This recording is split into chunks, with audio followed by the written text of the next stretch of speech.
I start with this Pier 33 wild salmon from Alaska. Oh, I love Alaska. Been there.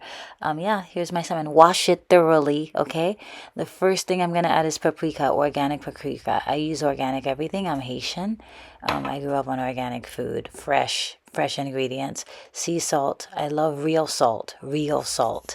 Sprinkle my salt on, and then butter, organic butter, not salted because I already have my own salt. That's how you get good quality salt. Slice your butter thin slices of butter. This is lemon from the grocery store. I have to peel it because it's wax. Even though it's organic, peel it. We don't want to eat the wax. If it's from my backyard, I leave the skin on.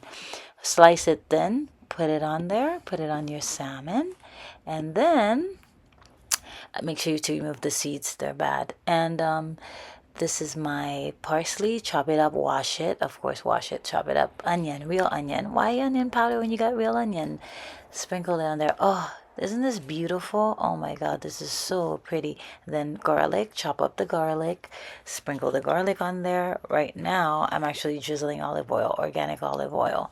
Yeah, it's a lot of fat, but I don't eat that many carbs, only real carbs like fruits and vegetables. Okay, that's red pepper, which makes it very spicy. I love spicy because I'm Haitian. If you don't like spicy, don't use this because it's going to make it spicy. Oh, how gorgeous, right?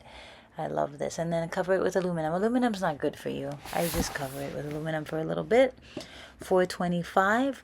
Bake it for 20 minutes. Et voila. Look at this. Delicious, beautiful, tasty, soft. Wow. And that's my small portion. No sides. It is delicious. Really good. You guys should try it. It's delicious.